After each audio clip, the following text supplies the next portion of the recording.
అని చెప్పి ఎవరో హత్య చేస్తే అది నేరమని వాడిని నువ్వు చంపుతావా? ఎవరా ఎవరా నీకు ఇదంతా నేర్పింది? జగన్నాథరావు గారా? స్పీకింగ్. నేనండి, ఎస్ఐ ప్రతాప్ని. మీ అబ్బాయి ఒక అతను కుట్టి పారిపోయాడు. ఇక్కడే ఉన్నాడు. Very good. అయితే మేము వెంటనే బయలుదేరుస్తున్నాం. అతను ఎక్కడికి పారిపోకుండా చూడండి.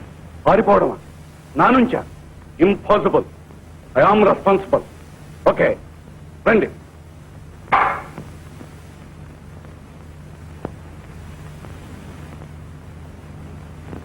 నన్ను అప్పగించడానికే నిర్ణయించుకున్నారా? అవును. మీకెందుకు ఆ శ్రమ? ప్రభుత్వం ఉందిగా. ప్రభుత్వం అంటే ప్రజలేగా. ప్రజలు తప్పు చేసినప్పుడు ప్రభుత్వం తరఫున శిక్షించవలసిన బాధ్యత ప్రజలదే. I see.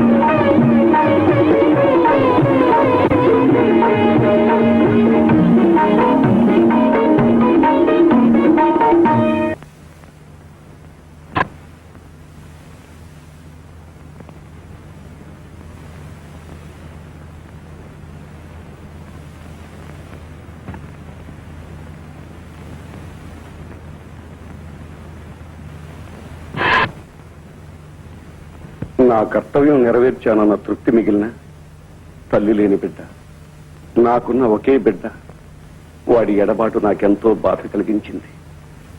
నెల రోజులు జైలు శిక్ష అనుభవించిన తర్వాత వాడు విడుదలయ్యాడు.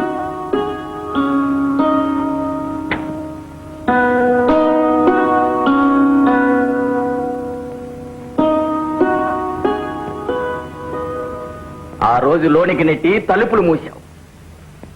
ఈ రోజు తలుపులు తెరిచి లోనికి రమ్మంటున్నావు. ఎక్కిన వెంటనే మళ్ళీ తలుపులు మూసేస్తావు. తెరిచిన తలుపులు తెరిచినట్టే ఉంచు. ఇప్పటికైనా మారుతావనుకున్నాను. But same old son, same old father. ఆటల్లోనూ పాటల్లోనూ చదువులోనూ వాడెందులోనూ తక్కువ కాదు. ఒక్క ఆలోచనలోని మనసు కుదిరితే తనంతట తానే అన్ని పనులు చేసేవాడు. కుదరకపోతే దేవుడు చెప్పినా వినేవాడు కాదు. తప్పు చేశావురా అని చెబితే తప్పు, చెప్పకపోతే ఏ రోజు ఏమైపోతాడోననే బాధ. చెప్పమ్మా, వాడిని ఏం చెయ్యాలి? ఎలా మార్చాలి? లేని కొడుకు గురించి ఎందుకు సార్ బాధపడతారు? చిన్న ఫోటో గుండెల్లో కత్తి దిగితే కనీసం తీయనైనా తీయకుండా. వద్దమ్మా, దాన్ని తీయద్దు. వాడు పోయాక ఈ గది ఎలా ఉంటే అలాగే ఉంచదలుచుకున్నాను. వాడికి ఏం జరిగినా, వాడు ఏమైనా, చివరికి ఎలా సర్వనాశనం అయిపోయినా వాడి నాశనానికి ఈ ఫోటో నాకు గుర్తు చేయాలి. Very bad sir. మా అబ్బాయికి అన్నీ ఉన్నాయి, ఆలోచన లేదు అన్నారు కదూ? మీరు అంతే sir. Same father same son, దందుకు దందే. అరే అదేమిటి సార్ మరి అంత ఫీల్ అయిపోతారు? నవ్వండి సార్. సార్, పోయినోళ్ళు పోయినట్టే ఉంటారా? ఉన్నోళ్ళు ఉన్నట్టే ఉండిపోతారా? మీకేమైనా సబ్బులు కావాలా సార్? ఎస్ సార్, సబ్బుల కంపెనీ ఏజెంట్ని. మీ బట్టలు అతి తెల్లగాను అతి సుందరంగాను ఉండటానికి ఎల్లప్పుడూ శేఖర్ కంపెనీ వారి షీల్ డిటర్జెంట్ పౌడర్ నే వాడండి. అమ్మయ్యా, థ్యాంక్ యూ సార్. కొన్నా కొనకపోయినా పర్వాలేదు కానీ నవ్వారు, అదే చాలు. వస్తాను సార్, బాయ్. చూడమ్మా కళ్యాణి. కళ్యాణి, నా వివరాలన్నీ చాలా డీటెయిల్ గా తెలుసుకున్నావు. మరి నీ గురించి? నా గురించా? అవును, నా గురించా? Yes. చెప్పాను కదా సార్, సబ్బుల కంపెనీ ఏజెంట్ అని. అది కాదమ్మా, ఇంత రాత్రి ఇంత సావకాశంగా ఒక్కదాని మీద నాటకం చూసి ఇక్కడికి వచ్చి నా వివరాలన్నీ తెలుసుకుని చాలా సావకాశంగా ఇంటికి వెళ్తున్నావు. మరి మీ ఇంటి దగ్గర ఎవరేమంటారా? ఎవరున్నారు సార్ అనడానికి? చిన్నప్పుడే అమ్మా నాన్న చచ్చిపోయారు, ఆ తర్వాత మా పెద్దమ్మ చచ్చిపోయింది, ఆ తర్వాత మా పెదనాన్న చచ్చిపోయారు, ఆ తర్వాత ఇంకెవరిని చంపొద్దమ్మా. ప్రస్తుతానికి ఎవరు లేరంటారు. అవును సార్, ఒక ఫ్రెండ్ ఇంట్లో ఉంటున్నాను. ఈ మధ్య అదేమో పాపం. కాదు సార్, పెళ్లి చేసుకుంది. సార్, వస్తాను సార్. చూడమ్మా సార్, ఆడపిల్లలు ఒక్కదాని ఎలా వెళ్తావమ్మా? సైకిల్ మీద సార్. అది సరేనమ్మా, ఇంత రాత్రి లైట్ ఉంది sir.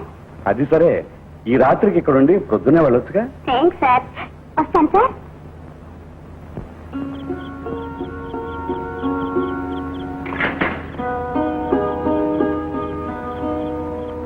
Sir very good very good.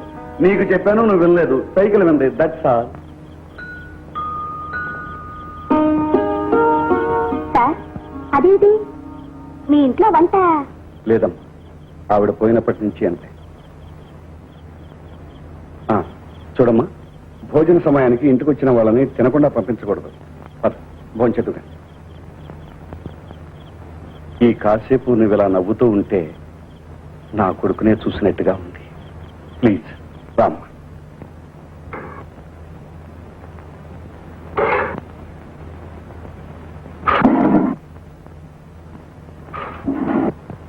అవును, హోటల్లో డబ్బు ఇవ్వకుండా వచ్చావటగా? ఎవరు చెప్పాడండి? ఇప్పుడే ఫోన్ వచ్చింది కదా సార్. వాళ్ళు ఇవ్వలేదని చెప్తున్నారు. వెళ్ళి ఇచ్చేసారని చెప్తుంటే వెళ్ళిరా. నా మాట విని వెళ్ళిరా. అరే, వెళ్ళి అంటే నేను వడ్డించాను సార్.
అదే సార్, మీరు గాలి కొడుతున్నారు.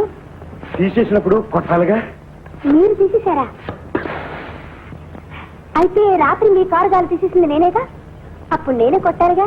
తప్పులు చేసే వయసు మీది, సరిదిద్దే వయసు మాది. Thank you. వస్తాను సార్. ఏమిటి వెళ్ళిపోతున్నావా? ఏం సార్, వెళ్ళొద్దా? నిన్న నువ్వు నా కూడా వస్తే చికాకు అనిపించింది. ఇప్పుడు నువ్వు వెళ్ళిపోతానంటే చికాగ్గా ఉంది. ఎందుకు సార్? నా వాళ్ళు ఎవరో దూరం అవుతున్నట్టుగా ఉంది. కానీ ఏం చేయండి సార్, నా బిజినెస్ అంతా.